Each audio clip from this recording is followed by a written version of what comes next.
Saudari-saudaraku yang terkasih, kata-kata peneguhan dari Yesus, "Jangan takut, percayalah saja," menandakan kekuasaan ilahi.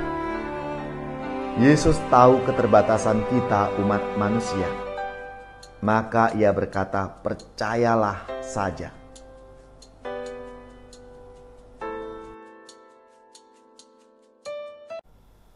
Saudari-saudaraku yang terkasih, berjumpa kembali bersama saya Inspirasiku di Antara.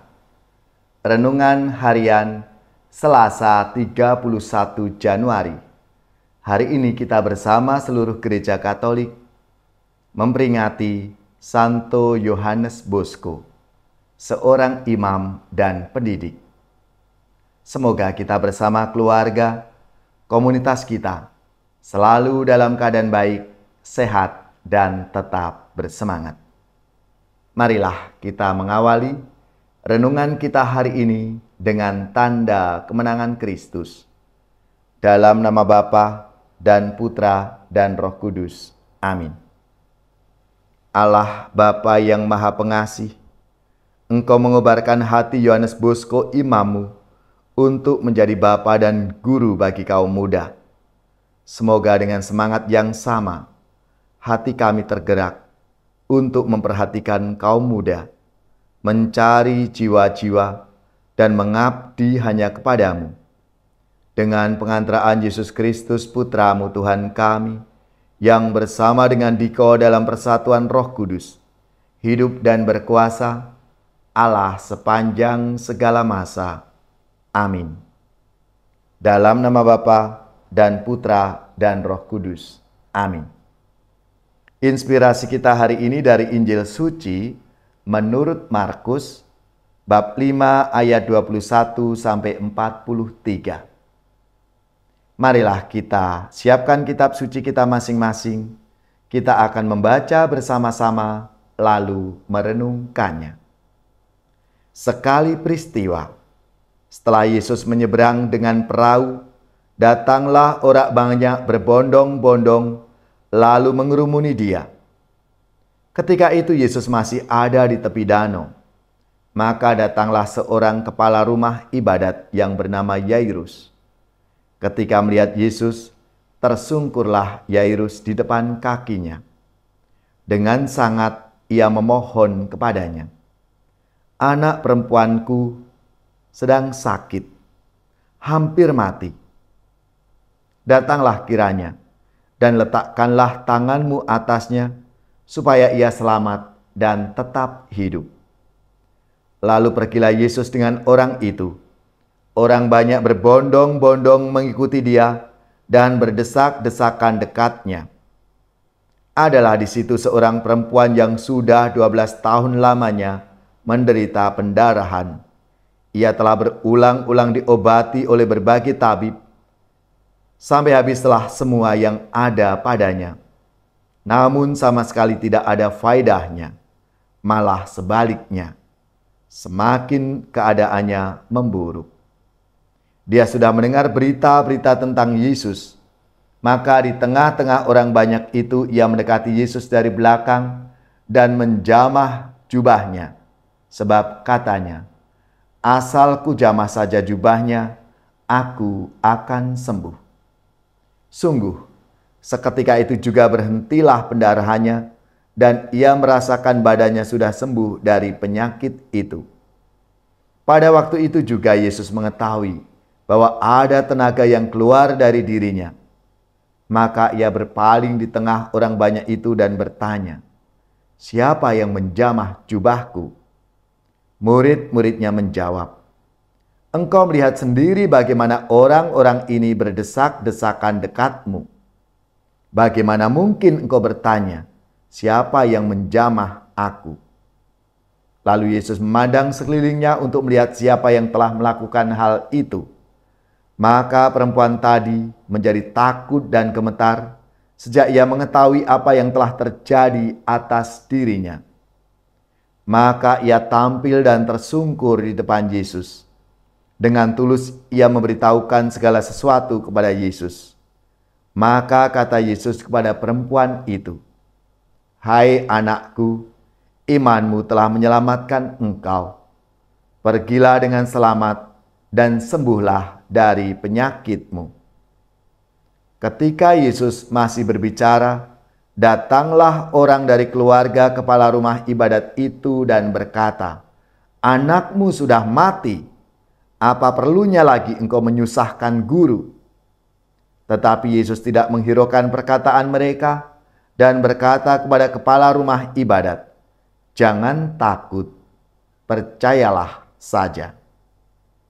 Lalu Yesus tidak memperbolehkan seorang pun ikut serta, kecuali Petrus, Yakobus, dan Yohanes saudara Yakobus.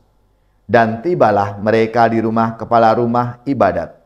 Dan di sana Yesus melihat orang-orang ribut, menangis dan meratap dengan suara nyaring.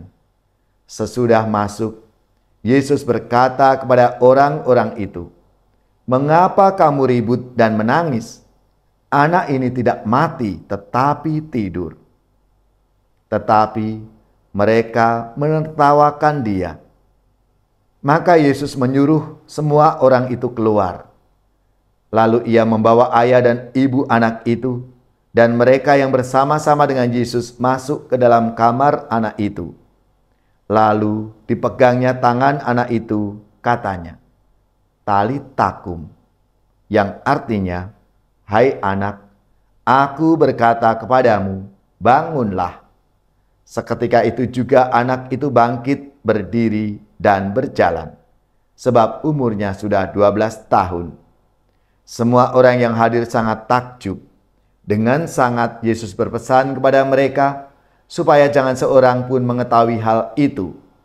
Lalu ia menyuruh mereka memberi anak itu makan.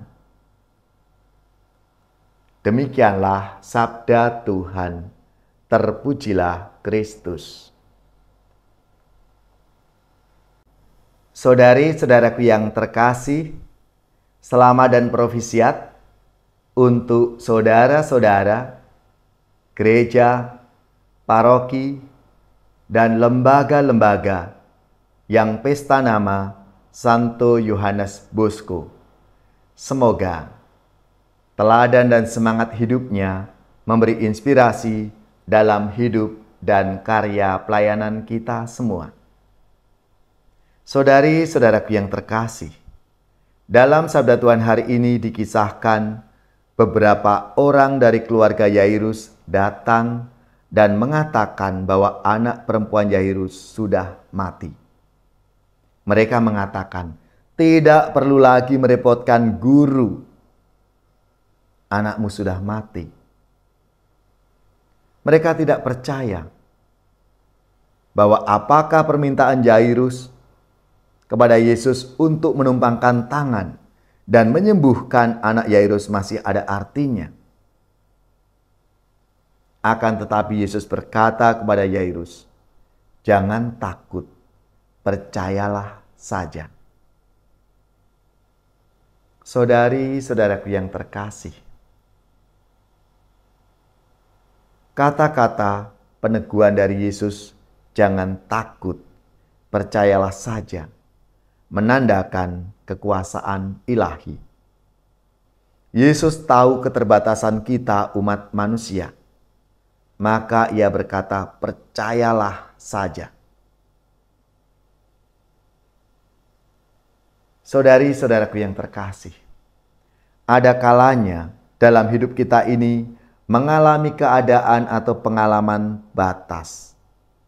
Kita berhadapan kejadian dengan yang tidak bisa kita hindari, pengalaman pahit yang harus kita lalui. Kita sudah berusaha maksimal, tetapi belum ada tanda-tanda jalan keluar dari persoalan itu. Pada saat inilah kita menaruh harapan dan kepercayaan kepada Tuhan. Kita sudah mengupayakan yang maksimal dan kita berserah kepada Tuhan. Dan ini harus menjadi keyakinan kita sebagai umat beriman, murid-murid Yesus. Karena Yesus tidak bisa tinggal diam ketika orang berhadapan dengan keterbatasannya itu, yang mohon belas kasih kepada Tuhan dan menaruh harapan serta kepercayaan kepadanya. Yesus pasti akan memberikan perhatian dan kasih. Inilah yang akan menyembuhkan dan menghidupkan kita. Maka marilah saudari-saudaraku yang terkasih, ketika kita menghadapi berbagai macam kesulitan dalam hidup kita, kita sudah mengupayakan, serahkanlah itu semua di dalam tangan dan kasih Tuhan. Pasti Tuhan akan bertindak. Tuhan akan menyempurnakan, akan menambahkan apa yang kurang dalam diri kita itu. Seperti pengalaman orang-orang yang hari ini disembuhkan. Ya Yesus, bimbinglah kami agar kami semakin percaya dan berserah kepadamu.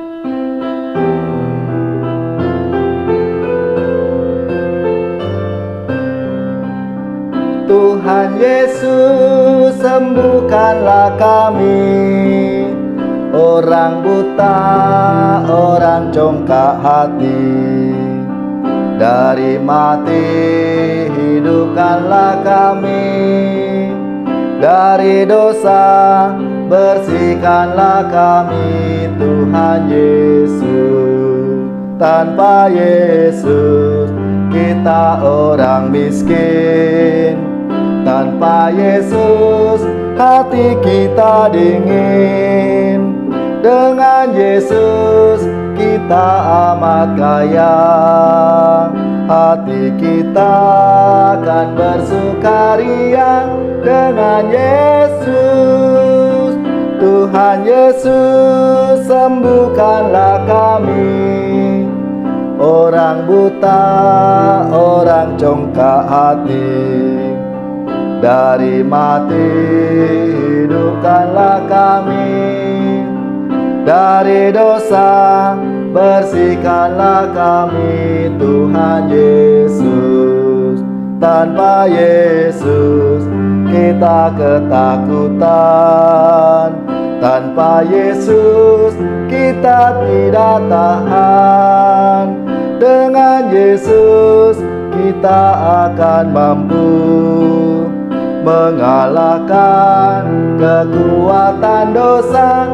Dengan Yesus, Tuhan Yesus, sembuhkanlah kami, orang buta, orang congkak hati.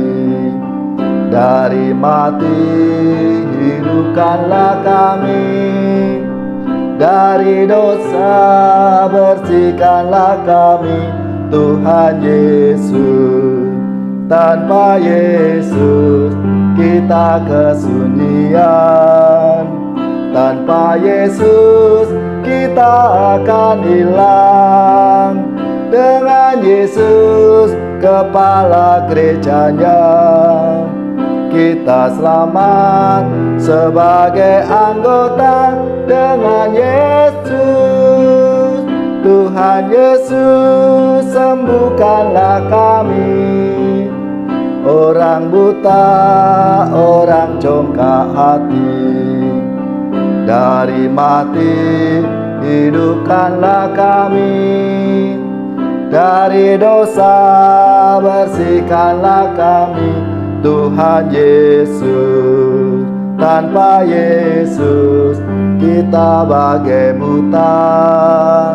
Tanpa Yesus tersesatlah kita.